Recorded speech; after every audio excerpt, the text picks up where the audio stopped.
Bonsoir à toutes et à tous. Vous êtes sur Africa Today. Merci d'être avec nous. Bienvenue dans ce 20h. S'enquérir des réalités du terrain et sensibiliser les autorités locales, mais aussi les populations à la base, sur l'importance d'une franche collaboration en matière du contenu local et fiscal. C'est l'objectif d'une visite de travail du ministre du Budget et celui des mines et de la géologie de la préfecture de Boké. Ce déplacement de 72 heures est également une occasion pour deux ministres de rencontrer des responsables des sociétés minières évoluant dans cette localité. Et puis, au cours de cette journée, les ministres du Budget et des Mines, après avoir écouté les communautés riveraines, ont aussi échangé avec les responsables de certaines entreprises pour les exhorter d'être plus coopérants. Pour Abdoulaye Magasouba, cette initiative a tout son pesant d'or. On l'écoute au micro d'Alcine Diallo. Nous rencontrons les sociétés minières pour pouvoir discuter de nos préoccupations au niveau central, des préoccupations des administrations au niveau déconcentré, mais aussi des préoccupations des populations à la base, pour qu'ensemble nous puissions prendre en compte la résolution, que nous puissions prendre les dispositions nécessaires à la résolution de toutes les préoccupations légitimes des différentes parties prenantes. Nous nous réjouissons déjà de la collaboration de toutes les parties prenantes à cet exercice-là, qui est la meilleure façon pour nous de nous assurer que les projets se réalisent dans les meilleures conditions possibles et qui produisent les meilleurs effets possibles pour chacune des parties, chacun des acteurs et surtout au niveau des populations à la base. Face aux multiples violences dont fait l'objet les citoyens, le président du Parti pour le développement et l'unité tire la sonnette d'alarme. Pour Dr Mbemba Traoré, il est temps que les citoyens pensent à une prise de conscience quand on sait que pour la plupart des actes de brutalité dont ils font preuve est dû à une manipulation des politiques. Sans décryptage de Souma. Depuis quelque temps en Guinée, les citoyens sont de plus en plus violents, même dans des événements qui n'en valent pas la peine. Des scènes de violence qui aboutissent à des violations des droits de l'homme. Conséquence, selon des observateurs, des comportements ignobles et cruels s'enregistrent de plus en plus lors des mouvements de protestation sociopolitique. Pour Dr Mbemba Traoré, les sociologues doivent jouer leur rôle qui est celui de ramener les citoyens à la raison. Les sociologues guinéens doivent se lever et faire une étude sociologique de la société guinéenne. Nous avons perdu les repères. La violence est devenue aujourd'hui un moyen, un moyen quotidien du Guinéen. Des agissements que désapprouve le président du PDU qui parle d'une manœuvre politicienne face aux multiples violences populaires. Dr Mbemba Traoré en appelle donc à une prise de conscience de la part des uns et des autres afin d'éviter le pire. Quand je parle de l'étude sociologique de nos sociétés, il faut que les décideurs de ce pays-là, les leaders politiques, l'exécutif, les députés, tout ce qui s'ensuit, il faut que nous nous remettions en cause. Sinon, les débordements vont être un jour tels que personne ne pourra maîtriser. Que le Dieu nous en garde pour ça. Le dernier cas en date, c'est la manifestation pour la réouverture des classes le lundi 20 février dernier. Un mouvement de protestation qui a coûté la vie à 8 personnes et une trentaine de blessés. Un exemple d'ailleurs pour les citoyens qui doivent désormais se mettre à l'abri des scènes de violence, a déclaré le président du Parti pour le développement et l'unité. Autre chose dans cette édition, le tout premier centre indépendant en Guinée pour la recherche scientifique a été inauguré ce samedi à Conakry. Le Centre international de recherche et de documentation entend redynamiser la recherche et promouvoir la diversité culturelle. Saloum Kondé nous fait le point. En Guinée, les élèves et étudiants sont souvent confrontés à l'inaccessibilité à la documentation dans la recherche, révèle un constat. Face à cette difficulté, la mise en place d'un centre international de recherche et de documentation prend tout son sens. Ce premier centre indépendant en Guinée symbolise la nouvelle vision que l'État guinéen et les privés donnent à la recherche, à la documentation et à la formation continue. Notre vision à moyen terme est d'accompagner pour un premier temps les universitaires de l'intérieur du pays. Les interventions sont facilitées par une équipe pluridisciplinaire aux expériences avérées et aux profils complémentaires. Ces nouveaux centres de recherche scientifique se caractérisent aussi par l'universalité culturelle. C'est pourquoi elle entend promouvoir l'unité et la diversité des cultures. C'est pourquoi, outre les colloques, conférences thématiques, tables rondes, expositions, films documentaires, représentations artistiques et théâtrales, nous avons planifié des rencontres mensuelles appelées Carrefour. Ces rencontres réservées prioritairement aux pays ayant des ambassades de représentation consulaire en Guinée. Le ministre des Postes, des Télécommunications et de l'économie numérique, Moustapha Mami Gabi, a d'abord manifesté sa volonté d'accompagner ce centre avant de rappeler qu'il ne doit pas s'éloigner des structures étatiques. Je m'engage à vous accompagner, à faire de ce centre un centre de facilitation, d'insertion, un centre de référence pour ceux qui n'ont pas accès à ces facilités. Nous avons le devoir d'accompagner ce centre. Ici, devant vous, au nom de Monsieur le ministre de l'Enseignement supérieur, au nom de Monsieur le Premier ministre et de tout le gouvernement, je peux vous garantir que nous allons accompagner ce centre sur tous les plans, sur le plan de l'équipement, sur le plan de la visibilité, sur tous les autres plans, tous les autres défis, pour qu'ensemble nous puissions relever les défis qui vont se présenter à ce centre. C'est à travers une visite guidée des locaux du centre et l'animation des conférences débats que la cérémonie inaugurale a pris fin.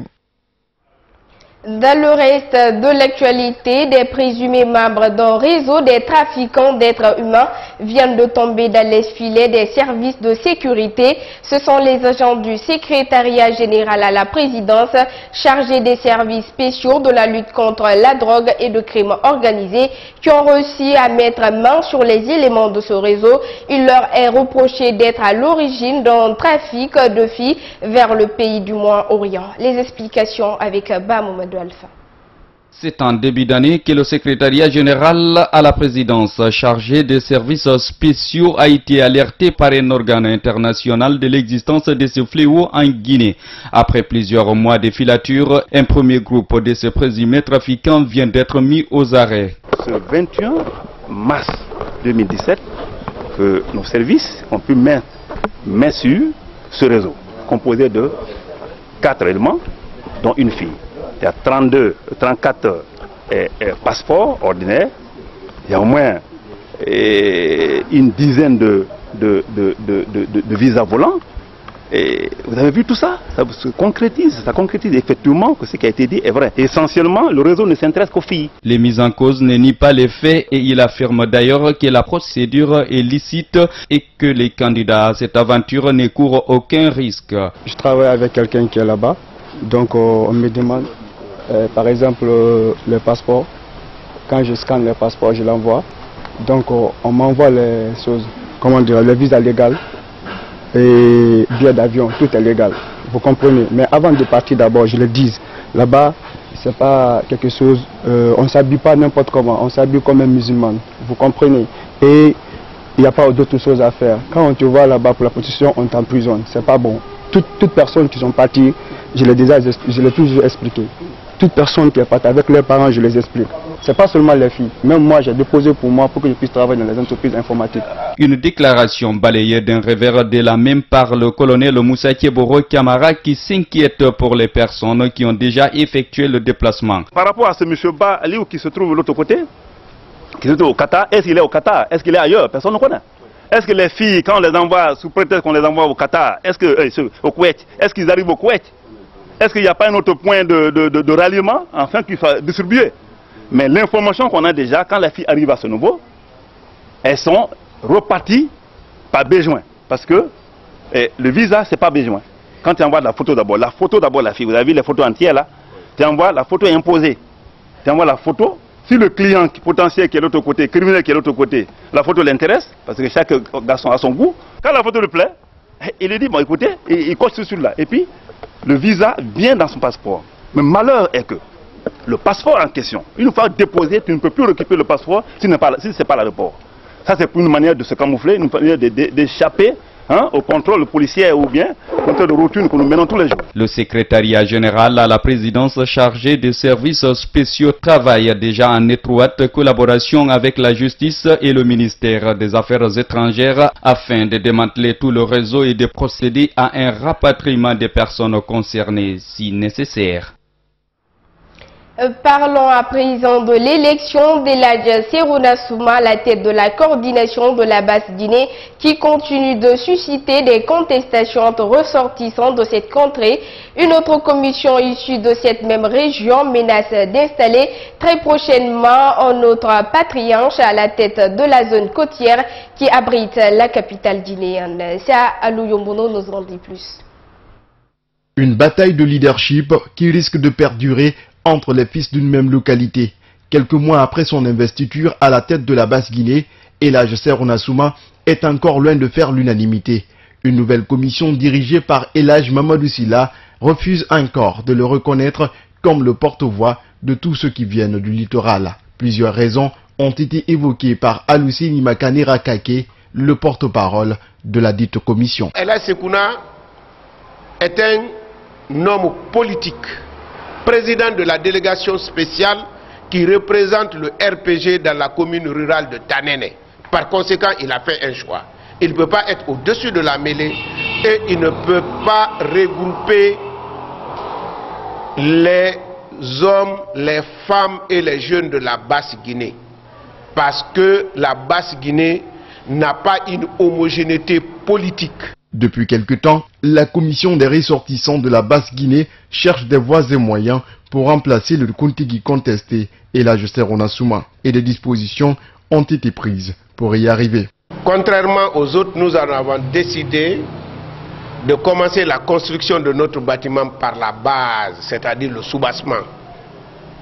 Et c'est pourquoi nous avons fait un projet qui commence par les communes, les 5 communes de Conakry, plus les communes urbaines et communes rurales de 8 préfectures de la Basse-Guinée. C'est l'ensemble de ces Kuntigi, des communes rurales et urbaines et la zone spéciale de Conakry, qui sera amené à choisir le Kuntigi de toute la Basse-Guinée. Pour l'ancien ministre de la Communication, Elhadji Serouna Souma n'est que le choix du RPG arc-en-ciel. Le 25 mars 1955, les dirigeants français, allemands, italiens, belges, néerlandais et luxembourgeois signaient le traité de Rome. Ils posaient les bases de ce qui est devenu l'Union européenne.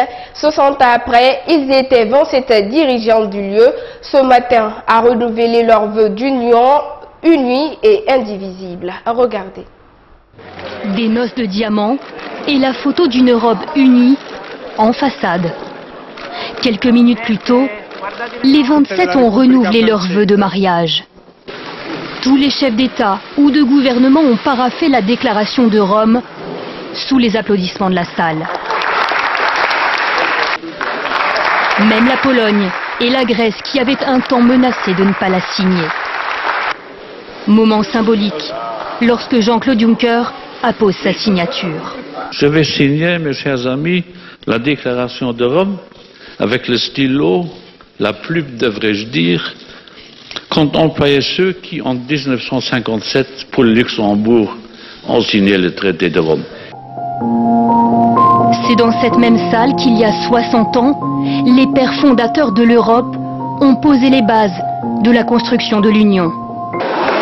Fièrement, Donald Tusk, président du Conseil européen, brandit la déclaration solennelle. Car il s'agit là d'un anniversaire sous tension. Il se fête à quelques jours du déclenchement du Brexit, la sortie de la Grande-Bretagne de l'Union. Et cette déclaration scelle une Europe à plusieurs vitesses contestée en interne par certains, mais Donald Tusk veut y croire. Prouvez aujourd'hui que vous êtes des leaders européens et que vous prenez soin de l'héritage qu'ont laissé ces héros de l'intégration européenne il y a 60 ans. Un anniversaire particulier aussi pour François Hollande. Il assistait aujourd'hui à son dernier grand rendez-vous européen en tant que chef d'État. Donald Trump s'est dit déçu, un peu surpris, mais le président américain a refusé d'accabler les élus républicains. Ce sont pourtant eux qui ont porté le coup de main sur remplaçant de loi sur l'assurance maladie. La fin de l'Obamacare est l'une des priorités législatives de la nouvelle administration. Suivez. Au Congrès, les débats ont bien eu lieu, mais pas le vote. La majorité n'en était plus une au moment de passer à l'acte. Malgré 237 républicains, jamais ils n'ont pu approcher les 216 voix nécessaires pour détruire l'Obamacare. Paul Ryan était chargé de rédiger la réforme. Oui, effectivement, nous allons devoir vivre avec Obamacare dans le futur et je ne sais pas combien de temps cela va prendre de remplacer cette loi. C'est un revers, pas de doute là-dessus, mais ce n'est pas la fin de l'histoire. Un camouflet tout de même, surtout pour Trump qui essuie un nouvel échec. Malgré ses nombreux appels téléphoniques directs, il n'a pas pu rassembler tous les républicains derrière un changement qu'il voulait fondateur. Non, je ne me sens pas trahi. Ce sont mes amis. Je suis déçu parce que nous pouvions le faire. Je suis même un peu surpris, pour être honnête avec vous. Vous avez entendu tous mes discours. Je n'ai jamais dit que j'allais abroger et remplacer Obamacare en 64 jours depuis que je suis en place. J'ai du temps et je veux une grande loi sur l'assurance maladie. Et nous l'aurons. Les démocrates, eux, ont bien sûr le sourire. 24 millions d'Américains vont garder leur assurance santé et la loi d'Obama, tant contestée depuis 7 ans, date de sa mise en place, reste en vigueur. C'est un grand jour pour notre pays. Ce qu'il s'est passé sur le terrain, c'est une victoire pour le peuple américain. Trump perd une nouvelle bataille, mais son combat continue. Prochain grand projet, une réforme fiscale et une baisse d'impôts. Si vous voyagez depuis un certain pays du Moyen-Orient et en direction des États-Unis ou du Royaume-Uni, soyez prêts à mettre votre ordinateur en soute. La plupart des objets électroniques sont désormais interdits en cabine. Une nouvelle mesure décidée en début de semaine qui est rentrée en application ce samedi. Seul pays à avoir formellement protesté jusqu'ici, c'est la Turquie. Suivez. Avant d'embarquer pour New York, ces passagers ont été contraints de laisser leurs ordinateurs portables et leurs tablettes en soute. Plus possible de prendre avec soi ces appareils électroniques en cabine, une mesure qui n'est pas du goût des voyageurs concernés. C'est une catastrophe, surtout pour les gens en classe affaires. On paye un supplément pour pouvoir travailler et désormais on ne sera plus autorisé à le faire. C'est mon ordinateur et il y a ma vie dedans. L'avoir avec moi dans mon sac et savoir qu'il est à côté tout au long du voyage, c'est vraiment important. Des habitudes qu'ils doivent changer dès ce samedi, à la demande des autorités américaines qui invoquent des risques d'attentats. Quelques 50 vols quotidiens de 9 compagnies aériennes sont concernés par cette interdiction, des avions en provenance de 7 pays arabes et de Turquie. Le Royaume-Uni a rapidement emboîté le pas à Washington, interdisant à son tour les appareils en cabine sur les vols depuis la Tunisie, l'Égypte ou encore la Turquie. Pour les responsables de certaines compagnies du Golfe, cette mesure devrait s'appliquer à l'ensemble des pays. Ces appareils en particulier peuvent être transportés dans des avions qui survolent l'océan Pacifique en direction de la côte ouest des États-Unis ou encore depuis l'Europe. Pourquoi nous alors? C'est eux qui ont la réponse. Certains pays comme la France ou le Canada réfléchissent à des mesures similaires pour assurer la sécurité des voyageurs. Les pays concernés comme la Tunisie ou la Turquie dénoncent une interdiction injuste et appellent les Américains et les Britanniques à y renoncer rapidement. Des représentants de l'État attendus de pied ferme par les Guyanais, le Premier ministre a envoyé une délégation sur place car depuis le début de la semaine, un vaste mouvement social paralyse ce territoire d'Amérique du Sud. Hier, des agriculteurs ont aspergé de l'Isée des bâtiments de la préfecture. Regardez. En plein cœur de Cayenne, la nuit, les premiers débordements sont visibles. Ici, un groupe de jeunes délinquants est en train d'agresser un homme dans son véhicule. Et il a pris pas mal de coups, il est très choqué en ce moment. La préfecture de Guyane a aussitôt mis en place un couvre-feu. En attendant, la population s'organise, chacun tente de se ravitailler. Un premier porte-container vient de quitter les côtes guyanaises sans avoir déchargé. Je fais des courses en prévention d'une aggravation de la grève. Sur les barrages, la mobilisation est toujours très forte. L'ensemble du territoire est paralysé et cette pression est entretenue en grande partie par les habitants de la Guyane. Je pense qu'il y a de vrais problèmes en Guyane et que les facteurs sont multiples, c'est-à-dire politiques, démographiques, sociaux. Les problèmes sociaux qui gangrènent la Guyane aujourd'hui sont très importants et puis ils s'amplifient. Et puis il faut vraiment que ça bouge, je pense. Première avancée, une mission interministérielle est attendue ce week-end en Guyane. Une délégation de 7 personnes vient négocier sur les nombreux points de revendication. C'est sous l'œil de Pékin que les Hongkongais sont appelés à se rendre aux urnes demain pour désigner leur prochain chef du gouvernement. Une farce selon le camp démocratique qui fustige un processus électoral dirigé par l'exécutif chinois. Demain, 3 candidats seront en liste. Regardez. Ça ressemble à une campagne électorale avec ses candidats tout sourire. Ça a le goût d'une campagne électorale avec ses bains de foule.